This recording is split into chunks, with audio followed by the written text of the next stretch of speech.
농도 짙은 사랑의 이야기만을 하고 있는 책이 아닙니다. 솔로몬이 젊을 때 술람미 여인과 나누었던 이 뜨거운 애정들을 기록하고 있지만, 이는 남녀 간의 단순한 애정만을 말하는 것은 아니었습니다. 궁극적으로 신부인 교회와 신랑 되신 그리스도가 어떠한 관계인지, 또한 어떻게 만나고 어떠한 사랑을 이루어 나갈 것인지를 예고하는 이러한 계시적 성격이 강한 책이 바로 아가서입니다. 자, 그런가 하면 솔로몬이 쓴 두 번째 책은 바로 잠언입니다. 이제 솔로몬이 장년이 되어 가장 높은 자리에 앉아 세상을 호령하는 위치에 오르게 되었습니다. 인생의 실질적인 절정기에 맞이한 것이죠.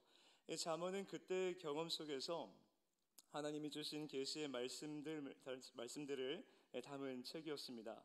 이 잠언의 독특한 점은 무엇인가 하면 굉장히 어조가 직설적이라는 것입니다.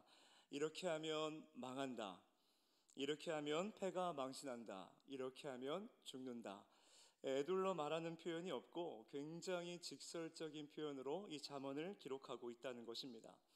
이 마지막으로 솔로몬이 쓴 책이 바로 오늘 우리가 살펴볼 전도서입니다. 화려한 인생을 살았던 솔로몬도 결국 나이가 들어 노년을 맞이합니다. 인생의 시간이 서산해지는 해처럼 이 끝자락에 머물 즈음이면 누구나 지나온 세월들을 돌아보게 됩니다. 솔로몬도 그러하였습니다. 청년의 시절을 돌아보고 인생의 절정기를 되돌아보았습니다. 그렇게 인생을 돌이켜보니 솔로몬에게는 많은 후회와 회한들이 찾아옵니다. 그래서 어느 시기보다 절절한 마음으로 쓴 책이 바로 전도서입니다. 여러분, 전도서 하면 가장 먼저 떠오르는 주제가 무엇입니까? 오늘 우리가 함께 읽었던 말씀 가운데 나왔죠? 헛되다입니다. 그래서 우리가 전도서를 깊이 읽기도 전에 우리는 이 솔로몬이 나이 들어서 인생을 곱씹으면서 이 후회한 것들을 그저 넋두리처럼 기록한 책 아닌가라고 오해를 하기도 하죠. 물론 솔로몬이 노년에 들어서 인생을 돌아보니 많은 후회와 회한들 가운데 절절한 마음을 가지고 전도서를 기록한 것은 맞습니다. 그러나 이 전도서의 내용들을 가만히 들여다보면 후회와 회한으로 인한 넋두리만 하고 있는 것이 아니라 후회 없는 인생이란 어떤 것인가, 이 인생을 어떻게 살아가야 될 것인가에 대한 명확한 메시지를 주고 있는 책이 전도서입니다. 다시 말해 전도서는 이 인생이라고 하는 시점 속에 모든 걸 가져보았고 모든 걸 누리며 살아봤던 자가 인생을 어떻게 살아야 후회가 없는가라고 하는 것을 우리에게 이야기를 하고 있다는 것입니다. 특별히 솔로몬은 이 전도서를 통해 인생을 살아보고 깨달은 것을 크게 세 가지의 주제로 이야기를 합니다. 먼저 첫째로, 이 솔로몬이 인생을 살아보니 깨달은 것은 인생은 참 헛되다, 인생은 허무하다라는 것이었습니다. 말씀을 한번 볼까요? 전도서 1장 2절의 말씀입니다. 우리 다 같이 한번 읽어보겠습니다. 시작. 전도자가 이르되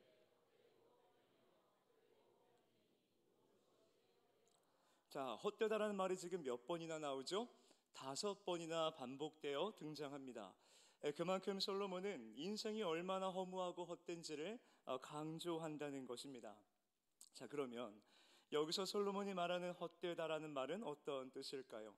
이 헛되다라는 말을 원문 히브리어로 보게 되면 헤벨이라는 단어를 쓰고 있는데, 이 헤벨이라는 단어가 갖고 있는 뜻은 안개, 숨결, 덧없음이라는 뜻을 담고 있습니다.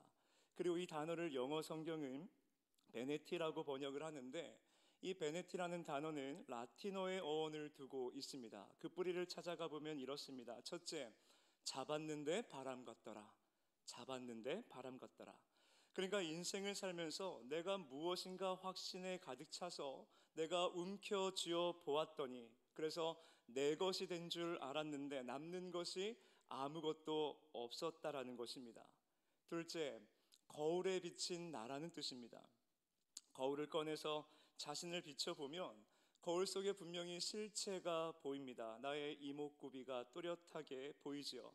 자, 그런데 실수로 거울을 깨트려 버렸습니다. 분명 조금 전만 해도 거울 속에 나의 실체가 보였는데 거울이 깨지고 나니 어떻습니까? 거울 속에 보였던 내 실체가 사라졌습니다. 다시 말해 거울에 비친 나는 실체가 아닌 허상이었다는 것이죠. 즉 솔로몬은 이 인생이라고 하는 것이 나의 실체인 줄 알았는데 결국 허상이었다. 이런 허상과도 같은 인생 속에서 내가 많은 것을 얻어보려고 아등바등 살고 많은 것을 손에 쥐어보려고 노력을 해봤는데 그 무엇도 나의 손에 쥐어지지 않는 바람과도 같았고, 내가 움켜 쥐어 보았더니 손가락 사이로 빠져나가는 모래알과도 같았다. 그것이 인생이었다라는 것을 깨달았다는 것입니다. 사는 여러분, 우리가 전도서를 묵상할 때 잊지 말아야 될 것은 지금 이 말을 누가 하고 있느냐는 것입니다. 인생을 살아보니 헛되다. 인생을 살아보니 바람과도 같더라. 지금 이 말을 누가 하고 있습니까? 솔로몬이 하고 있습니다. 여러분, 예를 한번 들어보죠. 제가 지금 여러분들 앞에서 이런 이야기를 꺼내는 겁니다. 여러분, 돈이요 그거 별것도 아닙디다 라고 말씀을 드리면 성도님들은 어떤 반응을 보이시겠습니까? 네가 돈을 알아? 네가 돈을 벌어나 봤어? 너의 수중에 얼마나 있어? 갸우뚱하실 겁니다. 왜 그럴까요? 돈을 벌어본 적도 없고 돈을 만져본 적도 없는 사람이기 때문에 그렇지 않습니까? 그러니 당연히 신뢰도 없고 신빙성도 없고 수긍할 수도 없는 것이지요. 자, 그런데 우리나라 재벌 총수가 이 앞에 서서 저와 여러분들에게 이야기하는 겁니다. 여러분, 돈이요 그거 별것도 아닙디다 라고 말을 하면 어떻습니까? 돈을 벌어봤고 돈을 움켜쥐어 본 사람의 말이기 때문에 신빙성을 갖습니다. 신빙성이 생기니 그 사람의 말에 수긍이 되어지고 그 사람의 말에 귀를 기울이게 되는 것이죠. 여러분, 초등학교 1학년짜리가 학교에 입학을 했습니다. 반장 선거를 합니다. 반장 선거에 나갔습니다. 반장이 되었어요. 이 반장이 된 녀석이 이 앞에 서서 저와 여러분들에게 이야기하는 겁니다. 여러분, 권력이요 제가 누려봤는데 그거 아침 안개와도 같은 겁디다 라고 말을 하면 여러분 어떤 반응을 보이시겠습니까? 지금 보여주신 반응이 정확하죠. 콧방귀를 끼고 귀엽다고 평가를 할 것입니다. 자, 그런데 전직 대통령이 이 자리에 서서 권력에 대해서 말하기를 여러분, 권력이요 그거 아침 안개와도 같은 겁디다 라고 말을 하면 어떻습니까? 신뢰할 만한 사람이 하는 말이기에 신빙성을 느끼고 어느 정도 수긍을 하게 될 것입니다. 여러분, 오늘 누가 인생이 헛되다, 인생이 바람과도 같더라 라고 이야기를 하고 있습니까? 솔로몬이 말을 하고 있습니다. 이 솔로몬은 어떤 사람입니까? 말 한마디에 나라가 흔들리고 요동할 법한 이 엄청난 부와 명예와 권력을 모든 것을 누려보았던 사람, 이 세상의 모든 것을 가졌고 가질 수도 있었고 모든 것을 다 누려보았던 사람이 바로 솔로몬입니다. 그뿐입니까? 성경에 말하기를 당대 최고의 지혜자라고 솔로몬을 소개합니다. 여러분, 그랬던 사람이 오늘 저와 여러분들에게 인생에 대해서 이렇게 말하는 겁니다. 여러분, 인생을 살아보니 바람과도 같더이다. 잡은 줄 알았는데 바람 같았고 잡은 줄 알았는데 모래처럼 무너지더군요. 이처럼 헛되고 헛된 것이 바로 인생입니다. 이것이 솔로몬이 깨달은 인생이었습니다. 인생은 헛되다. 자, 그런가 하면 두 번째로 솔로몬이 깨달은 인생의 깨달음은 인생은 예측되는 게 없더라. 인생은 불확실하다라는 것이었습니다. 간혹 미래학자들이나 경제학자들이 이런저런 예측들을 합니다. 물론 그 예측들이 맞을 수도 있지만 예측대로 움직이지 않는 것이 세상입니다. 이 성경을 보면, 특별히 사도행전을 보면 굉장히 역동적인 책임을 발견하게 됩니다. 사도행전을 가만히 들여다보면 인간이 의도하고 인간이 계획하여 이루어진 일들은 거의 없습니다. 모두 성령이 주도해 가시죠. 거기에 사람은 등 떠밀려 가서 하나님의 뜻이 이루어지는 것을 목격하게 되는 것입니다. 그리고 그 살아계신 하나님의 역사하심과 섭리하심을 증거하고 찬양하는 것이지요. 이것이 사도행전의 전반적인 흐름입니다. 사도행전은 사도 바울의 이야기도 아니고 많은 사도들의 이야기도 아니고 믿음의 여정도 아닙니다. 그야말로 성령이 주도하는 역사이심으로 성령께서 우리의 인생을 어떻게 주도하고 역사해 가시는가, 이 사실을 선언하고 선포하는 책이 사도행전이라는 것입니다. 그래서 우리가 사도행전을 성령행전이라 일컫는 것이겠죠. 자, 그래서 사도행전이 일관되게 말을 하고 있는 것은 무엇인가 하면, 하나님은 어떤 분이신가, 하나님은 인간의 구원을 위해 어떤 일을 행하시는가, 어떻게 역사해 가시는가, 이러한 두 가지 주제에 초점을 맞춰서 일관되게 설명해 간다는 것입니다. 솔로몬도 고백하지 않았습니까? 잠언 16장 9절 말씀입니다. 사람이 마음으로 자기의 길을 계획할지라도 그의 걸음을 인도하시는 이는 여호와시니라. 우리 인생을 누가 인도해 가신다고요? 여호와 하나님께서 인도해 가신다는 겁니다. 사랑하는 여러분, 솔로몬이 이 사실을 깨달았습니다. 인생을 살아가며 이 사실을 깨달은 것입니다. 아, 이 인생이라고 하는 것이 내 뜻대로 이루어지지 않는 것이구나. 내가 아무리 계획을 한다 할지라도, 내가 아무리 치밀하고 세밀하게 계획을 한다 할지라도 하나님의 선하신 뜻 가운데로 인도함 받는 것이 바로 인생이구나. 하나님의 기뻐하시는 뜻 가운데로 인도함 받는 것이 바로 인생이구나. 인생은 내 뜻대로, 내 생각대로, 내 계획대로 이루어지지 않는 것이 바로 인생이구나. 인생은 불확실하다. 이것이 솔로몬이 깨달은 인생의 두 번째 깨달음이었습니다. 인생은 불확실하다. 자, 마지막으로 솔로몬이 깨달은 인생은 참 무의미하다라는 것이었습니다. 인생은 참 무의미하다. 말씀을 한번 보실까요? 전도서 1장 8절의 말씀입니다. 전도서 1장 8절의 말씀 다 같이 한번 읽어보겠습니다. 시작.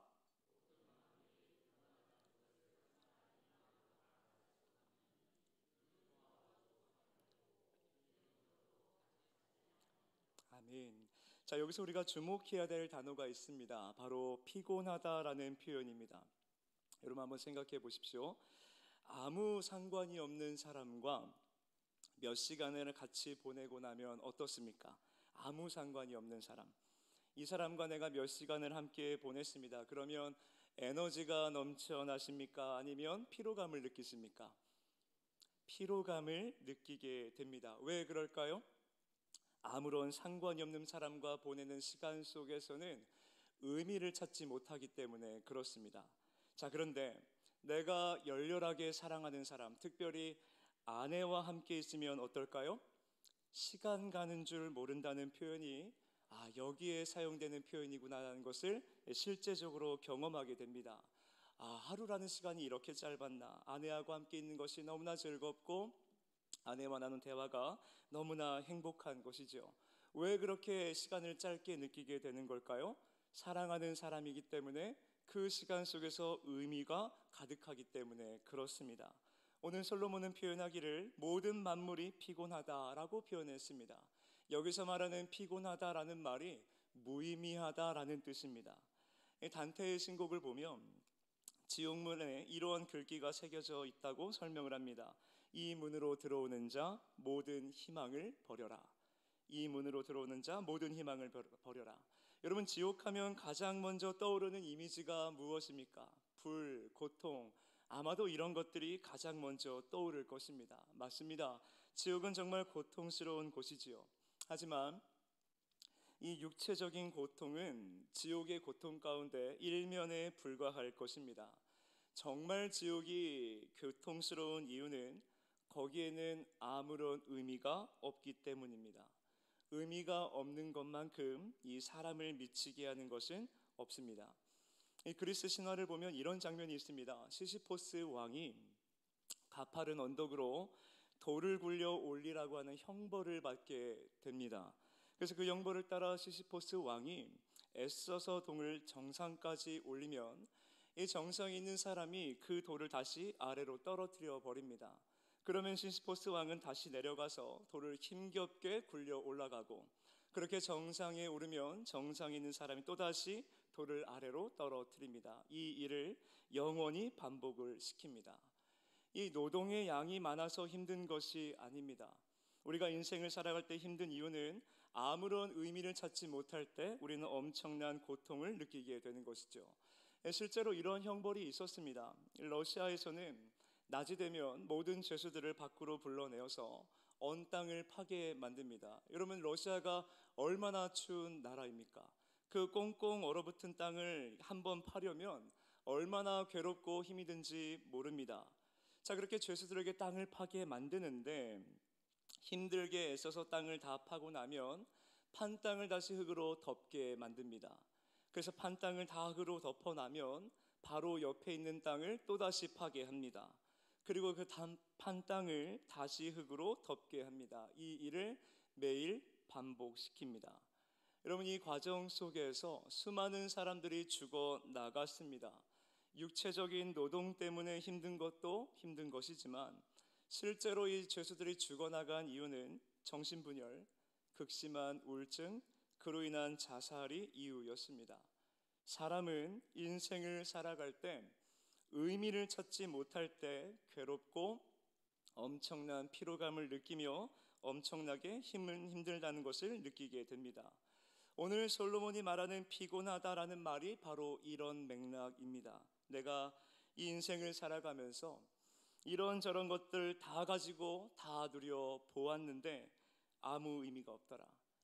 이것을 얻으면 행복할 줄 알았고 이것을 얻으면 만족할 줄 알았는데 아니더라. 아무 의미를 찾지 못했다는 것입니다. 이처럼 솔로몬은 그의 화려한 인생 속에서 세 가지의 깨달음을 얻습니다. 인생은 헛되다, 인생은 불확실하다, 인생은 무의미하다. 자, 여기까지 듣게 되면 우리는 허무주의에 빠질 수도 있습니다. 아니, 다 누려보았던 사람이 인생에 대해서 말하기를 인생은 헛되고 인생은 불확실하고, 아니 다 가져봤는데 아무 의미를 찾지 못했다라고 하니 내가 인생을 굳이 열심히 살아갈 이유가 있나 오해할 수도 있지요. 그러나 솔로몬은 결단코 허무주의를 우리에게 이야기하는 것이 아닙니다. 솔로몬은 인생을 살아갈 때 세상의 것을 얻으려는 모든 사람들의 노력들이 과연 어떤 결과를 가져오는지를 말하고 싶은 겁니다. 성공을 꿈꾸며 열심히 일을 하고 가정을 이루고 또한 미래를 계획을 하지만 그렇게 인생을 움켜쥐려고 하지만 과연 그것으론 우리의 존재의 의미를 채울 수 없었다라고 하는 것을 말하고 싶은 겁니다. 자, 그렇기에 솔로몬은 오늘 저와 여러분들의 인생 가운데 아주 중요한 질문을 던집니다. 말씀을 좀 보실까요? 전도서 1장 3절의 말씀입니다. 다 같이 한번 읽겠습니다.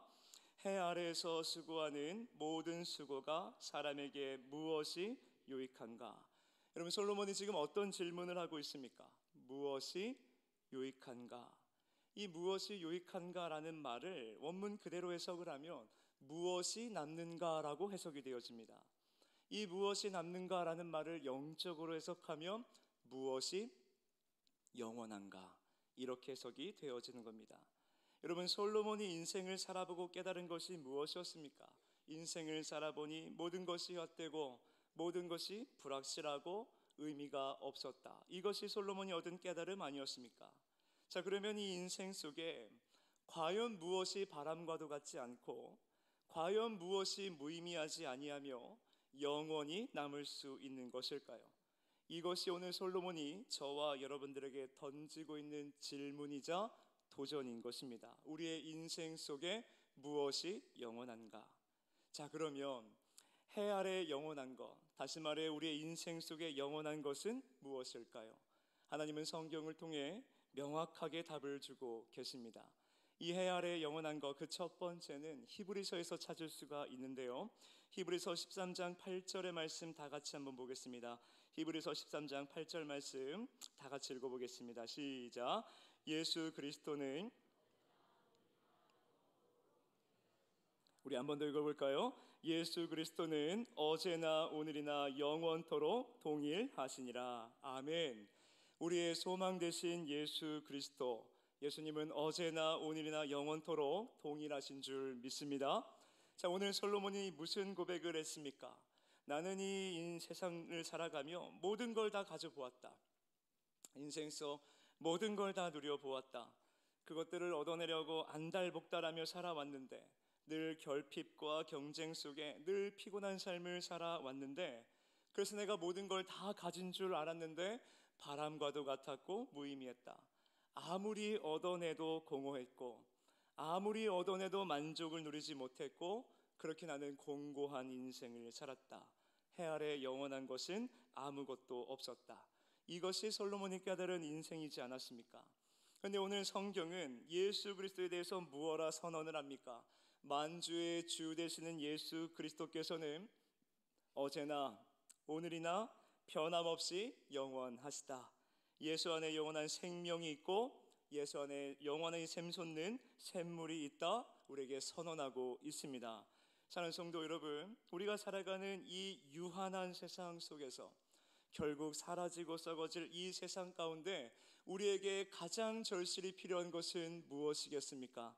영원한 사랑인 줄 믿습니다. 해 아래 영원한 것, 영원토록 동일하신 그 예수 그리스도, 우리의 영원한 생명이시요 영원한 샘물 되시는 그 예수 그리스도, 우리가 그분 안에 거하기 시작할 때 저와 여러분들의 인생은 결핍이 아닌 충만을 경험하게 될 줄로 믿습니다. 그분의 가치를 따르기 시작할 때 우리의 인생은 어떻게 달라질까요?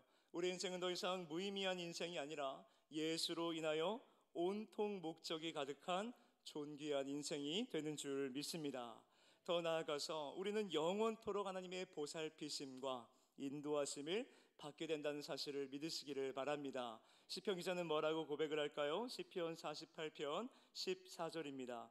이 하나님은 영원히 우리 하나님이시니 그가 우리를 죽을 때까지 인도하시리로다. 아멘. 사랑하는 여러분, 이 사실을 믿으시기를 바랍니다. 우리 하나님은 영원하시고 본향 부르시는 그날까지 우리를 지키시고 보호하시고 인도하신다는 사실을 믿으시기를 바랍니다. 그러므로 우리는 이 인생 속에서 우리가 찾고 구해야 될 것은 헛되고 헛된 불확실하고 무의미한 사라지고 썩어질 이 세상의 것들이 아니라 어제나 오늘이나 영원토록 동일하신 그 예수 그리스도, 그 예수 그리스도를 쫓는 저와 여러분들의 인생이 되기를 진정으로 소망합니다. 예수로 충만할 때 우리는 참 기쁨과 참 만족을 누리게 될 줄 믿습니다. 자, 그런가 하면 해 아래 영원한 것 그 두 번째는 무엇일까요? 말씀을 보겠습니다. 마태복음 24장 35절입니다. 우리 다 같이 한번 읽어볼까요? 시작. 천지는 없어질지언정 내 말은 없어지지 아니하리라. 아멘. 해 아래 영원한 것 그 두 번째는 무엇입니까? 하나님의 말씀입니다. 여기서 하나님의 말씀이 없어지지 아니하리라 라고 말을 하고 있는데 이 말의 의미는 어떤 의미인가 하면 하나님의 말씀 그 문자 자체가 없어지지 않는다라는 것이 아니라 하나님의 약속은 반드시 성취되어 영원할 것이다 라는 뜻입니다. 다시 말해 하나님 우리에게 주신 이 약속의 말씀은 당신의 언약 백성들을 통해 반드시 성취할 것이다. 오늘 저와 여러분들의 인생 가운데 그 약속의 말씀을 반드시 성취할 것이다. 이러한 말씀 우리에게 주고 있다는 것입니다. 사랑하는 성도 여러분, 이 사실을 믿으십시오. 하나님은 영원하십니다. 영원하신 하나님이시기에 주신 그 약속도 영원하신 줄 믿습니다. 여러분, 이 세상은 어떻습니까? 사람들은 어때요? 사람들의 말, 사람들의 약속은 어떻습니까? 영원하지 않습니다. 상황에 따라 달라지고 문제에 따라 달라집니다. 아무리 세밀하게 계획한다 할지라도 인간은 불완전하고 유한한 존재이기 때문에 결국 온전할 수도 없고 결국 영원할 수도 없습니다. 그렇게 오늘 우리에게 가장 필요한 것은 무엇이겠습니까? 이렇게 불완전하고 불확실한 세상 속에서 오늘 우리에게 무엇이 필요한 것입니까? 영원하신 말씀이요, 완전하신 말씀이요, 우리를 일으키는 능력의 말씀이요, 우리의 영혼을 살리는 생명의 말씀이요, 그리고 이 모든 것을 영원토록 성취하시는 하나님의 신실하심이 오늘 저와 여러분들에게 가장 필요한 줄 믿습니다. 사랑하는 성도 여러분, 불확실한 이 세상 속에 우리로 하여금 요동하지 않고 굳건케 할 수 있는 것은 영원불변하신 완전하신 하나님의 말씀뿐인 줄을 믿으시기를 바랍니다. 그러므로 오늘도 그 약속의 말씀 부여잡고 담대히 일어서서 전진하는 저와 여러분 모두가 되시기를 진정으로 소망합니다. 자, 마지막으로 해 아래 영원한 것은 무엇입니까? 요한일서의 말씀, 요한일서 2장 17절의 말씀 다 같이 한번 읽어보겠습니다. 시작.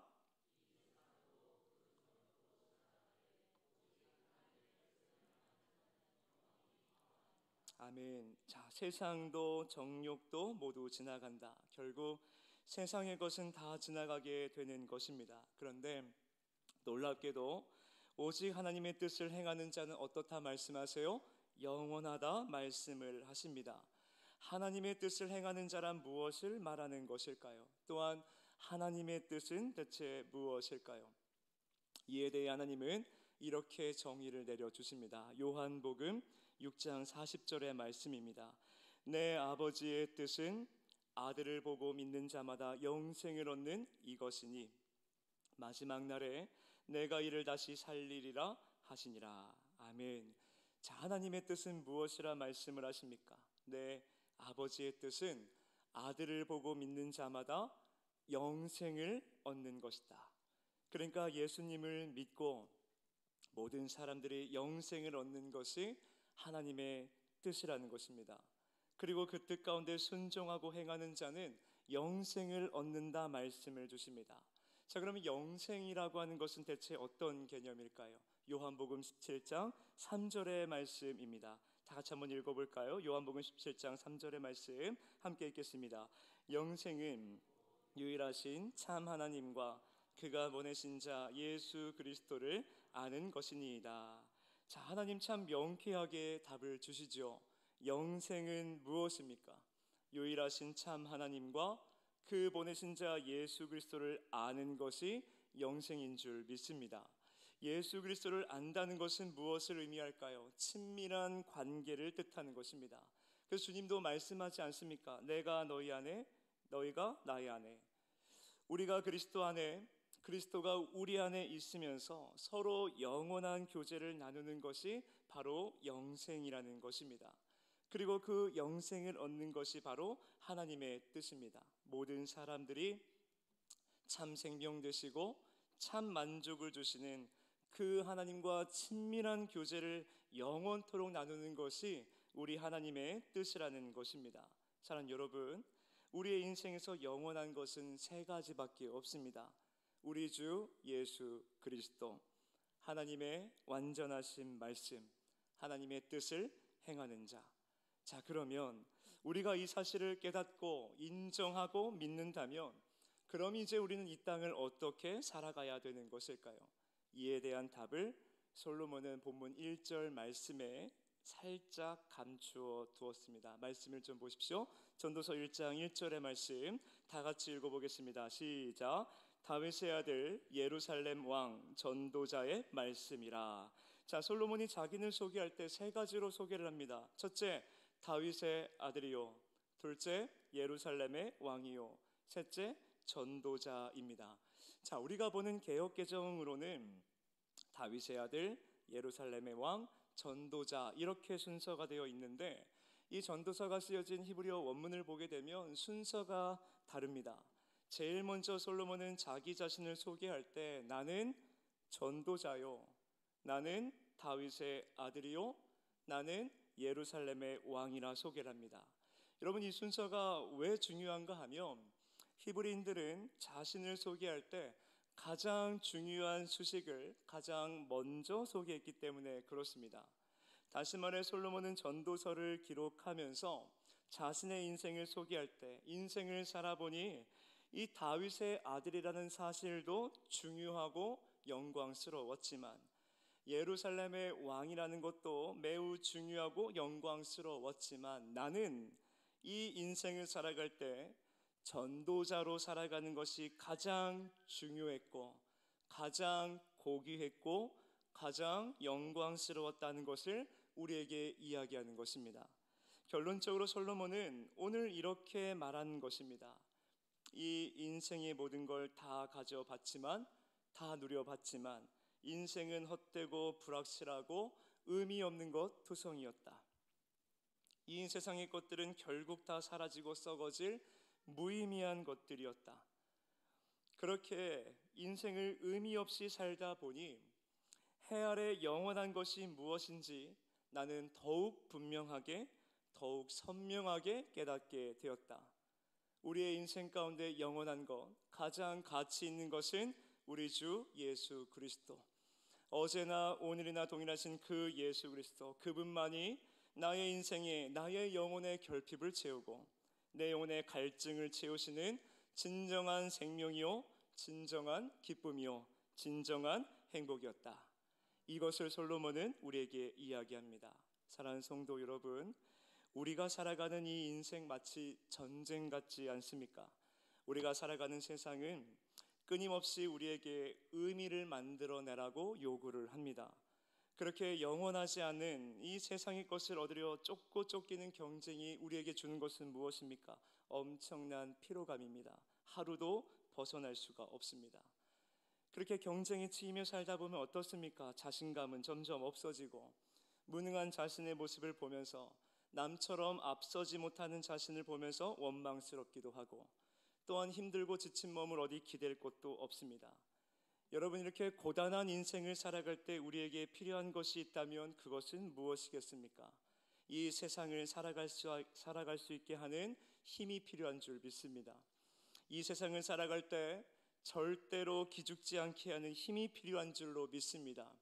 이 인생을 살아갈 때 우리가 비틀거릴 때마다 붙들어주는 강한 손이 필요한 줄 믿습니다. 어떠한 형편이든지 자족하게 만드는, 감사하게 만드는 힘이 필요합니다. 오늘 저와 여러분들에게는 이러한 힘이 필요합니다. 그러면 이러한 힘은 어디서 얻을 수 있을까요? 십자가를 향해서 가까이 나아가서 나를 사랑하사 자기 몸을 버리신 그 하나님의 아들을 붙들고 그분의 그 놀라운 사랑을 내 마음에 다시 한번 경험하게 될 때 우리는 세상을 살아가고 세상을 이겨낼 수 있는 힘이 생기는 줄로 믿습니다. 그러므로 사랑하는 성도 여러분, 영원하신 하나님을 붙잡으시기를 바랍니다. 천지는 없어질지언정 하나님의 말씀, 하나님의 약속은 영원하십니다. 우리는 인생을 살아갈 때 썩어질 이 세상의 어떤 것들을 붙잡는 것이 아니라 영원하신 하나님, 그분의 약속의 말씀을 우리는 붙잡고 나아가 될 줄 믿습니다. 거기에 참 기쁨이 있고 참 만족이 있고 참 행복이 있고 참 힘이 있는 줄 믿습니다. 사랑하는 성도 여러분, 우리에게 행축이 주어졌습니다. 여러분, 우리가 사랑하는 사람들에게 왜 복음을 전하고 왜 예수님을 소개해야 되는 것입니까? 예수님만이 생명이요, 예수님만이 구원이요, 예수님만이 참 만족이요, 예수님만이 참 기쁨이 되기 때문에 그렇습니다. 사라지고 썩어질 것들을 얻어내려고 늘 곤고하고 피곤한 인생, 이 치열하고도 고통스러운 인생 가운데에 유일하신 참 하나님만이 우리에게 참 만족과 참 평안을 주시기 때문에 우리는 그 예수 그리스도를 소개하고 증언하고 선포해야 되는 줄 믿습니다.